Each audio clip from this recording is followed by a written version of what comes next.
حضرت نضر رضی اللہ عنہ کہتے ہیں کہ دن میں ایک مرتبہ سخت اندھیرا ہو گیا۔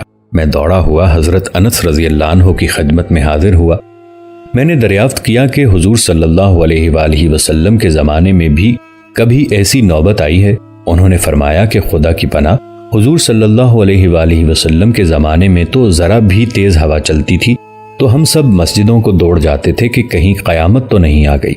عبداللہ بن سلام رضی اللہ عنہ کہتے ہیں کہ جب نبی اکرم صلی اللہ علیہ وآلہ وسلم کے گھر والوں پر کسی قسم کی تنگی پیش آتی تو ان کو نماز کا حکم فرمایا کرتے اور یہ آیت تلاوت فرمایا کرتے، وَأْمُرْ أَهْلَكَ بِالصَّلَاةِ وَاسْتَبِرْ عَلَيْهَا لَا نَسْأَلُكَ رِزْقًا، یعنی اپنے گھر والوں کو نماز کا حکم کرتے رہیے اور خود بھی اس کا اہتمام کیجیے، ہم آپ سے روزی کموانا نہیں چاہتے، روزی تو ہم آپ کو دیں گے۔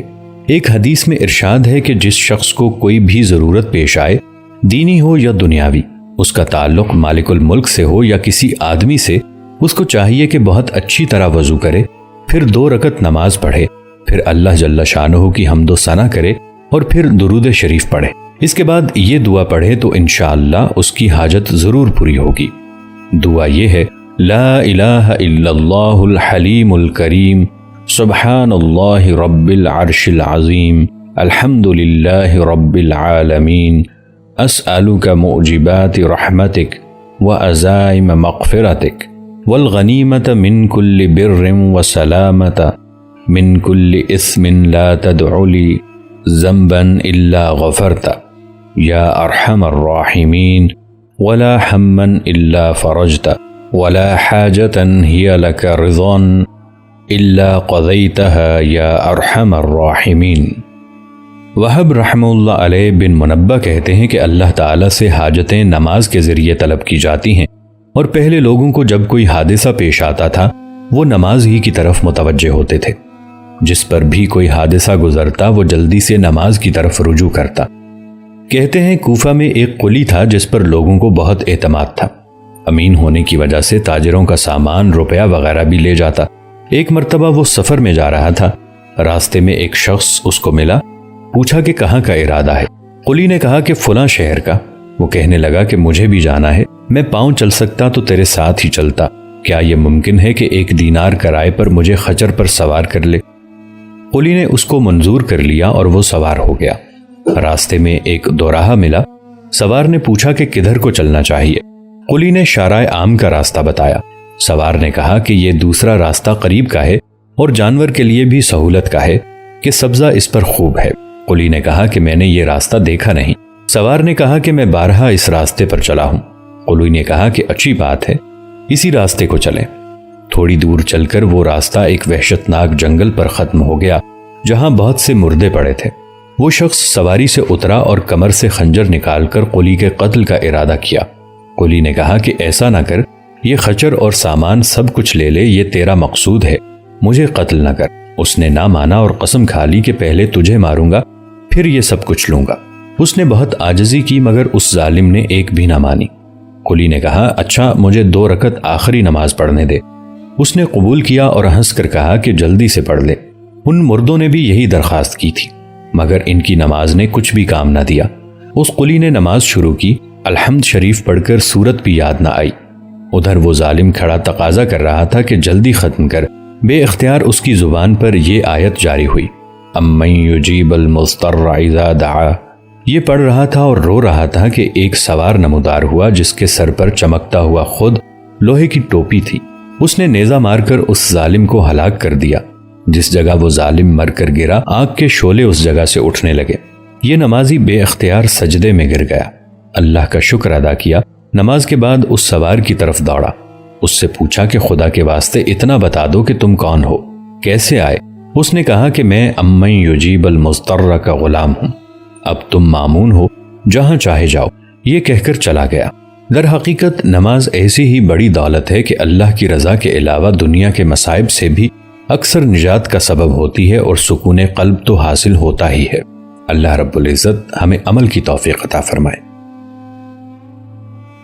ابن سیرین رحمہ اللہ علیہ کہتے ہیں کہ اگر مجھے جنت کے جانے میں اور 2 رکعت نماز پڑھنے میں اختیار دیا جائے تو میں 2 رکعت ہی کو اختیار کروں گا، اس لیے کہ جنت میں جانا میری اپنی خوشی کے واسطے ہے اور 2 رکعت نماز میں میرے مالک کی رضا ہے۔ حضور صلی اللہ علیہ وآلہ وسلم کا ارشاد ہے کہ بڑا قابل رشک ہے وہ مسلمان جو ہلکا پھلکا ہو، یعنی اہل و عیال کا زیادہ بوجھ نہ ہو، نماز سے وافر حصہ اس کو ملا ہو، روزی صرف گزارے کے قابل ہو جس پر صبر کر کے عمر گزار دے، اللہ کی عبادت اچھی طرح کرتا ہو، گمنامی میں پڑا ہو، جلدی سے مر جائے، نہ میراث زیادہ ہو نہ رونے والے زیادہ ہوں۔ ایک حدیث میں آیا ہے کہ اپنے گھر میں نماز کثرت سے پڑھا کرو، گھر کی خیر میں اضافہ ہوگا۔ ابو مسلم رضی اللہ عنہ کہتے ہیں کہ میں حضرت ابو امامہ رضی اللہ عنہ کی خدمت میں حاضر ہوا، وہ مسجد میں تشریف فرما تھے۔ میں نے عرض کیا کہ مجھ سے ایک صاحب نے آپ کی طرف سے یہ حدیث نقل کی ہے کہ آپ نے نبی اکرم صلی اللہ علیہ وآلہ وسلم سے یہ ارشاد سنا ہے کہ جو شخص اچھی طرح وضو کرے اور پھر فرض نماز پڑھے تو حق تعالی جل شانہ اس دن وہ گناہ جو چلنے سے ہوئے ہوں اور وہ گناہ جن کو اس کے ہاتھوں نے کیا ہو اور وہ گناہ جو اس کے کانوں سے صادر ہوئے ہوں اور وہ گناہ جن کو اس کی آنکھوں سے کیا ہو اور وہ گناہ جو اس کے دل میں پیدا ہوئے ہوں، سب کو معاف فرما دیتے ہیں۔ حضرت ابو امامہ رضی اللہ عنہ نے فرمایا کہ میں نے یہ مضمون نبی کریم صلی اللہ علیہ وآلہ وسلم سے کئی دفعہ سنا ہے۔ یہ مضمون بھی کئی صحابہ رضی اللہ عنہم سے نقل کیا گیا ہے، چنانچہ حضرت عثمان رضی اللہ عنہ، حضرت ابو ہریرہ رضی اللہ عنہ، حضرت انس رضی اللہ عنہ، حضرت عبداللہ صنابجی رحمہ اللہ علیہ، حضرت عبداللہ صنابحی رضی اللہ عنہ، حضرت عمر بن عبسہ رضی اللہ عنہ وغیرہ حضرات سے مختلف الفاظ کے ساتھ متعدد روایات میں ذکر کیا گیا ہے، اور جو حضرات اہل کشف ہوتے ہیں ان کو گناہوں کا زائل ہو جانا محسوس بھی ہوتا ہے۔ چنانچہ حضرت امام اعظم رضی اللہ عنہ کا مشہور قصہ ہے کہ وضو کا پانی گرتے ہوئے یہ محسوس فرما لیتے تھے کہ کون سا گناہ اس میں دھل رہا ہے۔ حضرت عثمان رضی اللہ عنہ کی ایک روایت میں نبی اکرم صلی اللہ علیہ وآلہ وسلم کا یہ ارشاد بھی نقل کیا گیا ہے کہ کسی شخص کو اس بات سے مغرور نہیں ہونا چاہیے۔ اس کا مطلب یہ ہے کہ اس گھمنڈ پر کہ نماز سے گناہ معاف ہو جاتے ہیں، گناہوں پر جرت نہیں کرنا چاہیے، اس لیے کہ ہم لوگوں کی نماز اور عبادات جیسی ہوتی ہیں ان کو اگر حق تعالی شانہ اپنے لطف اور کرم سے قبول فرما لیں تو ان کا لطف و احسان اور انعام ہے، ورنہ ہماری عبادتوں کی حقیقت ہمیں خوب معلوم ہے۔ اگرچہ نماز کا یہ اثر ضروری ہے کہ اس سے گناہ معاف ہو جاتے ہیں، مگر ہماری نماز بھی اس قابل ہے، اس کا علم اللہ ہی کو ہے۔ اور دوسری بات یہ بھی کہ اس وجہ سے گناہ کرنا کہ میرا مالک کریم ہے، معاف کرنے والا ہے، انتہائی بے غیرتی ہے۔ اس کی مثال تو ایسی ہوئی کہ کوئی شخص یوں کہے کہ اپنے ان بیٹوں سے جو فلاں کام کریں درگزر کرتا ہوں، تو وہ نالائق بیٹے اس وجہ سے کہ باپ نے درگزر کرنے کو کہہ دیا ہے جان بوجھ کر اس کی نافرمانیاں کریں۔ اللہ رب العزت ہمیں عمل کی توفیق عطا فرمائے۔ والسلام علیکم ورحمۃ اللہ وبرکاتہ۔